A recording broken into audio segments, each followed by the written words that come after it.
Hello, and welcome to the Strategic Alignment Podcast. This program is all about providing leaders and managers with meaningful insights on how to optimize business results by aligning their people strategy to their business strategy. Our goal is to support you as you rise to the challenges of complex decision-making centered around attracting and retaining top talent.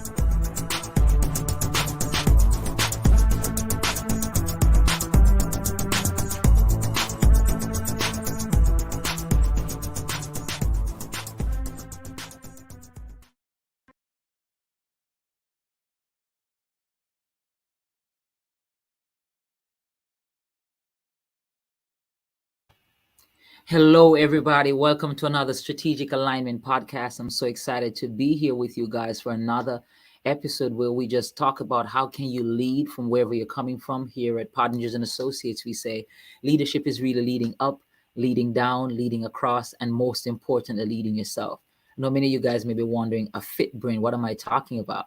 But before I dive into that, I have one of the best guests, the expert right here, Jeuelle, with me. And I just like for her to share a little bit about what is it that she do, and share a little bit about the fit brain as we dive right into it. The floor is I yield the floor to you, Jeuelle.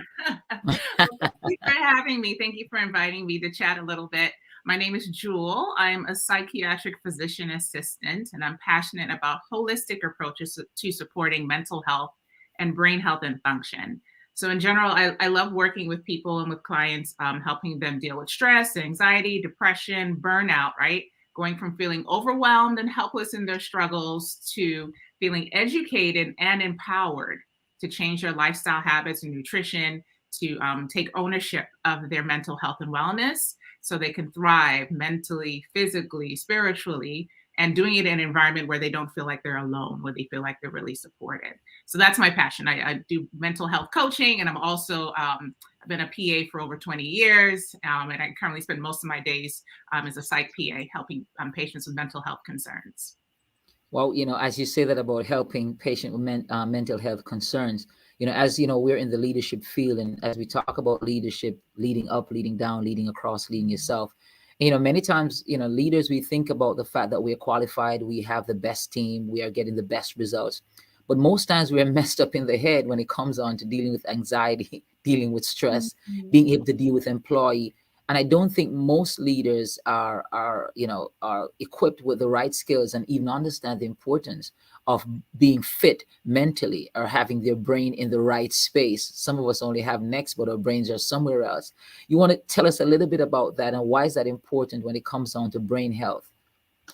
Well, I think one of the biggest things I think our community is dealing with right now is, the new awakening of, talking about mental health challenges, talking about emotional health and stress and burnout and depression, and talking about it in a free and comfortable way publicly.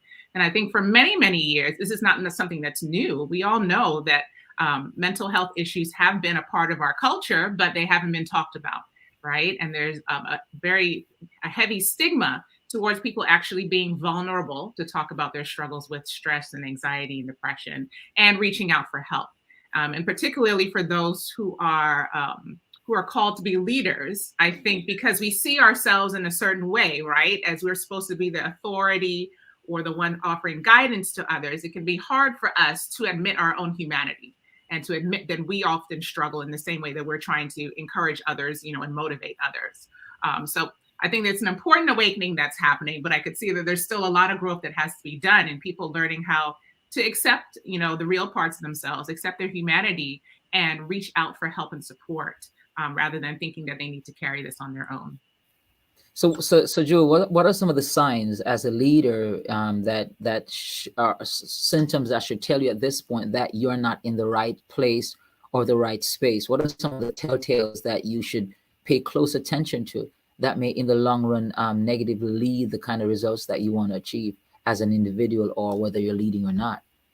Well, I think, first and foremost, we got to think about what's happening in our lives day to day and listen to our what our behaviors and what our body is telling us. So feeling burnt out, feeling resentful about our tasks, noticing struggles, whether it's interpersonally on a work level or even in our relationships. All of these can be signs that internally there's something going on with us, right? That we're not at a place that we're centered and balanced. And those usually are the fruits of when we are not internally balanced as a leader or as an individual. We start to see the fruits in our life where it's a struggle for relationships. It's a struggle for us to do things we normally did easily, struggle for us to remain motivated and connected to the work that we've been called to do. All of these are signs, right, that are coming up to us, showing us that there's something going on with us internally that we need to pay attention to. So you talk about, really good stuff just now, but you said something that I want to piggyback on, the internal balance. How do you get to that place of creating that internal balance? Is it even possible? And if it is, what do you do? How do you go about doing that? I think one of the things first and foremost we need to do is have clarity on what our internal goals are and what our actual desires are for our lives.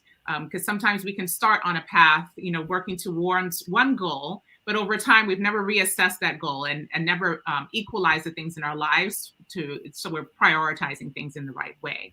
So having our goals, clear goals in front of us, and that's not just with career, that's with our relationships, our marriages, our parenting, our relationships with our family, relationships with friends, as well as our health. What do we want for our health, our physical wellness? For our emotional health? What do we want for our spiritual health? What do we want for our financial health? Looking at all of those different areas of our lives and taking inventory as we go along. Sometimes we can get so passionately thrown into one lane and pursuing this lane that it overtakes every other aspect of our life. But we have to remain in balance, looking at the goals in all the other areas and making sure the entire system is in sync. Because once we're in sync with all of our goals and living in purpose in each area of our life, it helps us to go further, faster, in terms of our career goals.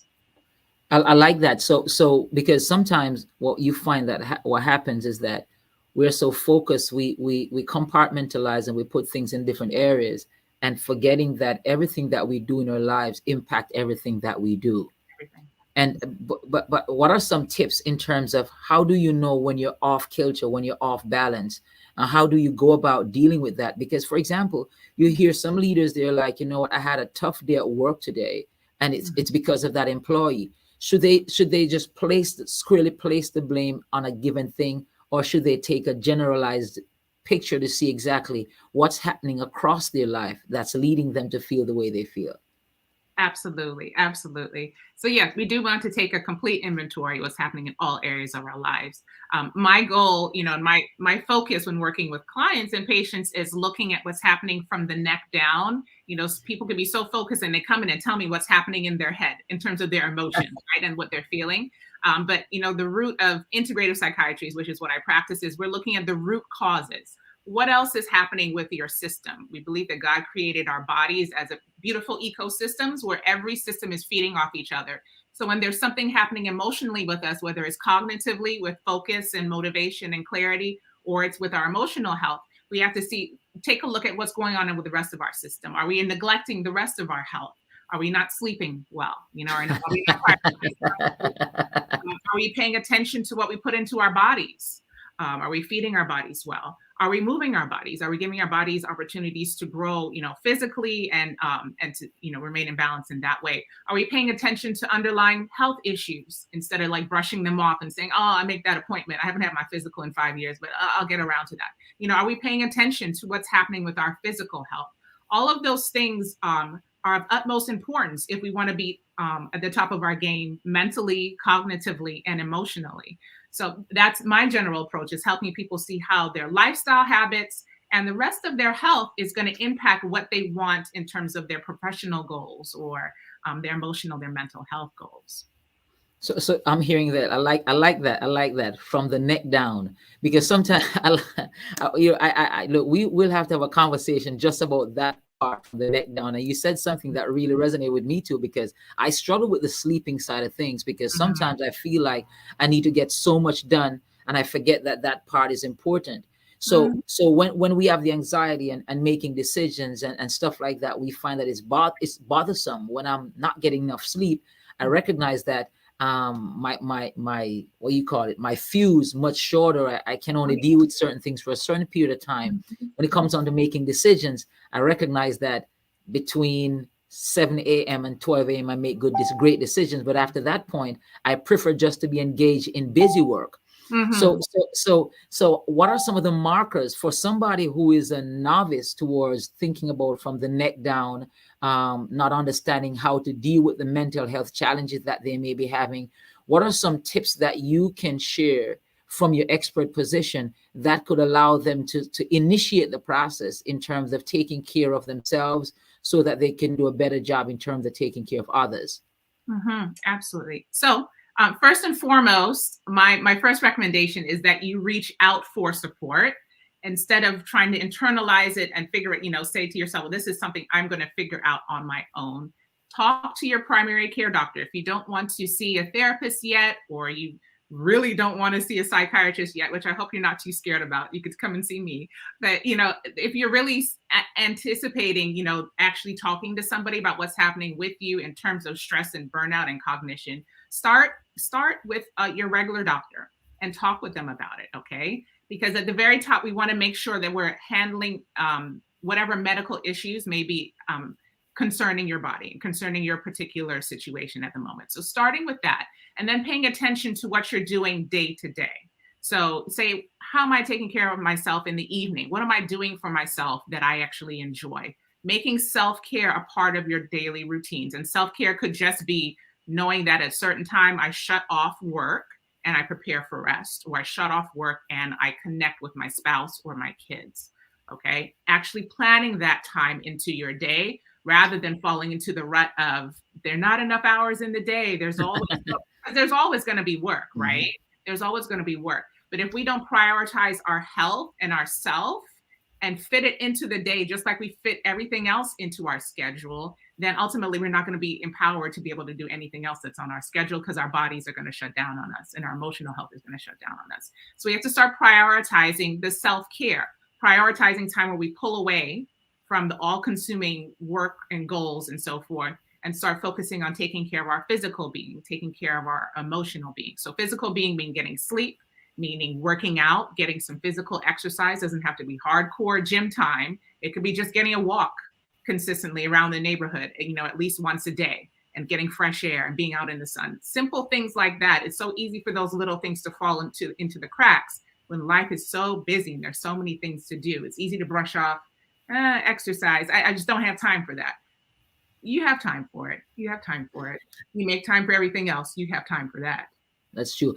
As you said that, Joe, I remember somebody was saying something to a friend of mine once, and they said that if you don't take time, time will take you out. So it's super important for us to do that. And that leads me to this question: is that at what point should you just call it quits on whatever you're doing? At what point do you feel? How do you? I don't even know if I'm asking this question the correct way, but at what point do you just say, you know what, I need to stop everything and focus on me because I'm about to hit the edge? At what point do you just pull away from everything and just stop the clock and ensure that you're safe? So they're the obvious concerns, right? If you feel that you physically are not well, right? If you're chronically fatigued, chronically tired, no matter how many hours of sleep you get. If you're having physical concerns like heartburn or chronic headaches, if your body is telling you that you're tired, listen to your body. Don't just drink some coffee in the morning so you can get up earlier and keep going, or brush it off, or just take some Motrin. You're taking Motrin 2 or 3 times a day because your back is killing you, your head is killing you. Your body is communicating to you that something is in dysbiosis, that something is not in balance. So listening to your body. And the same thing with your emotional health. If you find that it's harder for you to clear your head at the end of the day, that your thoughts are always racing at bedtime, right? That there are a lot of anxious thoughts you're preoccupied with anxious thoughts and not able to calm your mind for certain periods of the day. If you're feeling low or sad or hopeless, and this is not yourself and it's really concerning, listen to that. That's your body and your brain telling you that something is not in balance. And that is the time to pause and reach out for support in a variety of ways, right? Feelings of resentment towards whatever whatever position you have or whatever goal you're working towards, if you start resenting the work that you do, that means that something is not balanced. It means that there's some boundaries that we need to like work towards, right? And we need to work into finding balance in how you're pursuing your career. But those types of things, you know, dreading tasks and different opportunities when they come up, when beforehand you would have loved doing these things and now you're dreading these things. That's a sign that we need to take a step back, take a breather, and do an inventory. So what I'm hearing is that coffee-like leadership is not leadership. Is that a phrase? Yeah, that's a phrase. I just wrote it down. That may end up being the next topic of something major, but the coffee-like leadership is not leadership. And once you, as I'm hearing you, once you feel that level of fatigue and it's constant, it keeps happening, and it's almost like you can't shake it, it's time for you to take a break. But my next question, and I don't know if you've come across this from time to time, what are some of the, how a person who fails to take the time to focus on self, mental health, or just dealing with the brain health, what are some of what impact that what impact does it have on those who they're working with or those who they're dealing with? Well, we can already imagine what's happening in your home, right? If you're not balanced, you know, it's going to directly affect the way that you relate to your partner, your wife, and your kids, and, you know, your extended family members. You're going to be short-tempered. You're not going to be able to connect with them in a way that you would originally really want to, right? Because your brain is occupied and you're not in a state of balance. And then working with others, you're not going to be able to present yourself in the way that you would want as you collaborate or as you network or as you work with others, right?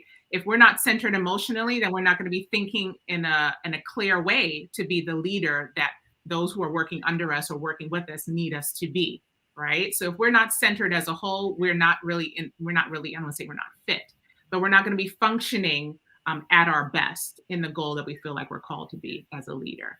So definitely have to take inventory of what's happening in our personal relationships and how we're connecting with others, and then come back to ourselves and say, okay, what do I need to do internally to make sure I'm centered so I can relate better? Wow. So what I'm hearing you to say that if we're struggling mentally in whatever capacity we're leading from, most likely, highly likely that those who we're leading or those who we're working with, they'll be feeling the similar burn based on how we're operating. Because when we're short-tempered, when we're tired, when we're easily annoyed, we find it very difficult to connect and to share and to empathize or sympathize with those we're working with. And then we may just end up having disastrous teams and people may be wondering what's happening. So we may end up lose relationships, we may lose major projects, and we may make bad decisions because when we're not, I like your word, when we're not balanced, when we don't find that center of balance cognitively, emotionally, and there's a third, cognitive, emotionally, and physically. And physically. So we're not balanced in those three areas. We will struggle. And the worst part about it, that we will impact the lives and the well-beings of others, especially those that we care about. The projects that we're working with and where we're looking to take ourselves, our goals and our dreams. So it's important that we ensure that we're brain fit at all times in terms of what we're doing, because if not, we may not only lead ourselves over the edge, but we will lead others over the edge also. 100%. I see a question has popped up. How do you really strike that balance when so many things are calling for your attention? Yeah. So the tough thing is that there will always be too many things going on, right? There's never, I don't want to say that it's a myth, but the concept of having complete balance where everything has equal, attention is kind of a myth. We're never going to feel like we are meeting all of our needs 100%, right? But what we need to do is, it comes back to us understanding what our goals are for ourselves and what our purpose is. Okay. So like once I decide, okay, I don't want to be anxious anymore. I feel overwhelmed. I'm doing too much. I don't like that I don't have time with my kids in the evening, right? I don't like that I have to drink coffee every morning to get up. All right. So then I start making goals based on those three things that I know I want to change. You have to get really clear on yourself and what your goals are. I want to have more energy in the morning. So what's going to help me do that? What's going to prevent me from doing that? More energy in the morning means I'm getting to bed earlier. What do I need to do in my evening schedule so I can get to bed and turn out the lights before midnight versus at 2 a.m.? And then I start making those changes. What do I need to do In the morning when I wake up, do I have a morning routine? Okay, what do I need to adjust so I can make that routine work for me? All right, do I want to spend more time with the kids in the evening? Okay, what can I do with my work schedule this week? So I'm carving out more time in the evening to spend with them, and that part of my tank is being filled and refilled, right? So finding it, striking the balance and finding the balance is really a unique thing. And what works for me is not going to work for you, right? And it's not going to work for another lady down the road. I think sometimes we get so caught up in these are the list of things that are self-care, and this is the list of things that great leaders do, right? They get up in the morning at 5 a.m. and they do this and that and the other, right? And we read all these books and we listen to all the gurus and we say, this is what I must do, if I'm going to succeed in this way, without realizing that, yes, it can work. And there are some general concepts, that work for everyone that we all need to follow, but you can find things that work well for you. And once you find those things, you make that a regular part of your routine, and you adopt that as part of your routine. That fills you and that fills your cup. And you start to feel more balanced, right? Rather than trying to add on and choose things that are based on a book or something else that is, supposed to be the general rule for self-care. And I'm going to follow up with a question for that. So what would you say to somebody who they know that they need to adjust the way they're doing things, but they're so bothered by what others may think because others are reading the same books and others have that picture perfect in terms of how you should live your life, mean that you should be moving every tick of the handle of the clock. And how do you make a firm decision regardless of what's happening around you, regardless of what others are thinking? So the comparison game is really, really tough, I think, for all of us. That's men and women alike. And I think the nature of, this industry of social media has made it even more difficult, right? Where we follow people we aspire to be, whether it be our friends, we're looking at the highlight reels of their lives, and we're taking, and we're absorbing that and assuming that is the truth and reality and starting to compare ourselves to that standard, which is not complete and accurate. And then also with the gurus, the people that we follow, the leaders that we follow on social media, we see them thriving more often than not. Some of them are really authentic, but more often than not, they're posting their wins. They're posting this, great thing that they did. And this is the procedure that they followed and this and that and the other. And we're holding ourselves to standards that are not always realistic. And then the negative self-talk comes in, right? Our brains kind of tend to lean towards negative patterns of thinking. So depending on how resilient we are in terms of stress and burnout and emotional health, it can be harder to battle those negative patterns of thinking. So then those negative patterns of thinking start to get emotions attached to them. And when the emotions attach to them, then their physical chemical processes that attach to the emotions, right? And then it snowballs into this huge thing. And we develop all these complexes based on inaccurate thoughts that our brain is just firing off. Our brain fires off like thousands of thoughts a day. Most of them are not accurate. Your brain is just talking. But we have to develop the habit of intercepting thoughts when they come up, right? Taking thoughts into captivity, right? We intercept thoughts and we just don't take ownership of everything that our brain says. But once again, like I said, when we're in places where we're not taking care of ourselves and when we're not resilient, it can be harder to do that. It can be a lot more challenging to do that. Look, Joe, we're almost at the end, but you just decided to shake the nuggets tree and just start dropping stuff on us. Intercepting those thoughts. That's powerful. You said something. I don't have the chain in terms of how you said it, but I'm going to try to recreate as much as possible. Please correct me. Is that we have those things that are happening on the outside. We take them onto ourselves. We start thinking a certain way, and then our brain starts sending signals to our bodies, and then we start responding, and it creates some amount of stress. But the problem is, most of us don't have the skill set or the coping strategies to create those intercepting thoughts that would prevent us from going the extra mile, thinking that we need to be running every second of the 24 hours that we're blessed with in a given day. Yeah. Yes. You said it perfectly. Yeah. Wow. We'll have to talk about that intercepting thought piece. I think we need an entire 20 minutes just to talk about that part. Sure. Because I'm going to be honest with you that I struggle with that. I struggle with that as a leader sometimes, whereby, you cannot help but dealing with what's coming into you, and you feel as if you need to make, somebody just said something here, and you feel like you cannot fix it. It's happening, it's coming at you, and you feel forced to do something, because not doing something may impact the already limited latitude that you have, and the fear of not losing that latitude make you feel as if you need to satisfy that, only to find out 2 weeks down the road that it wasn't that important, after you'd have gone through the stress and Oh, develop a few more wrinkles, and oh, a few more heartburns, and butterflies in the stomach when you shouldn't be having them. yeah. It's real. Mhm. It is a real thing. And how do we deal with that? How do we handle those intercepting thoughts? I think, I don't know, we don't have enough time, but yeah, I'm going to do it on the show here and ask you for another 20 minutes at another time to come in and talk with us about the intercepting thoughts. How do we deal with that, as leaders, as regular people running our lives and running our relationships? Do you Yeah. have? Go ahead, hit us with No, it. I Go was going ahead. to say the very simple, just the fact that you're aware of it now is one of the first steps, right? So the very simple habit of just don't believe every thought that you have. Don't Don't accept be, every don't believe every thought that you have. No.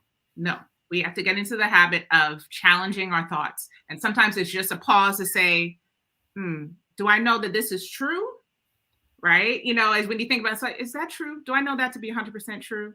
And then, just process. Sometimes just those 2 seconds of challenging the thought helps to break, the power of that thought, right? It doesn't settle into its fullness and start to fester, right? So just pausing and say, do I know that's true?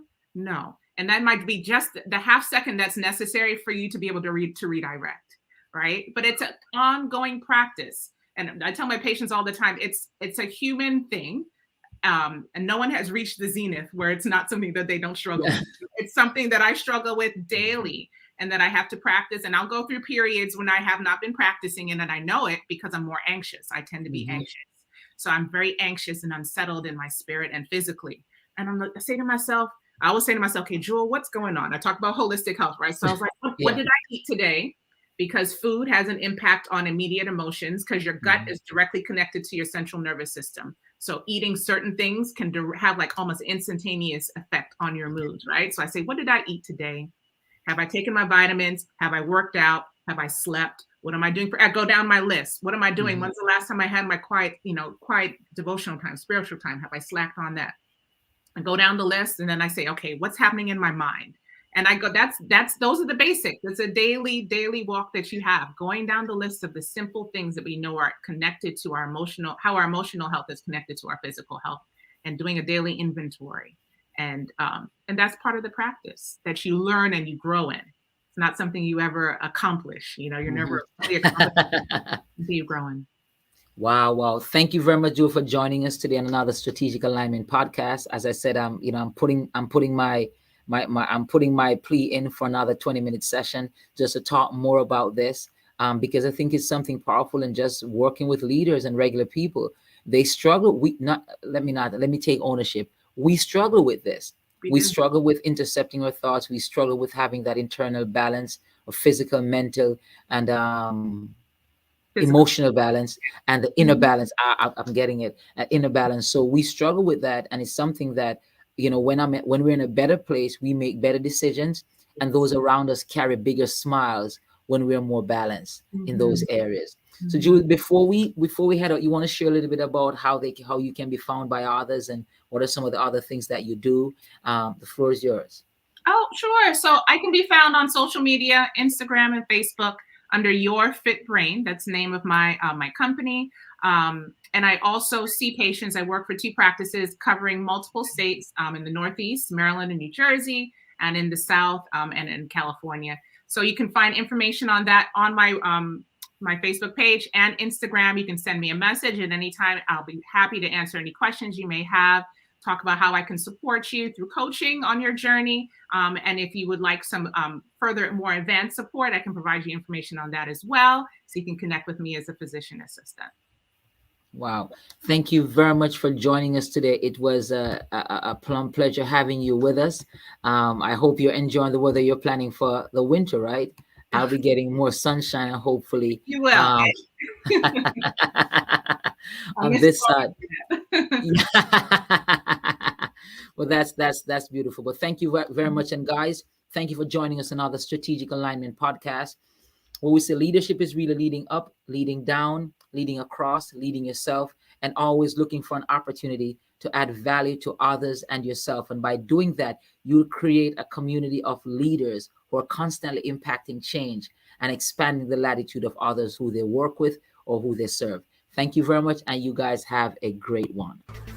Thank you for listening to the Strategic Alignment Podcast. We hope you enjoyed this episode. Please subscribe to our podcast by visiting our website at www.pottingerandassociatesconsulting.com.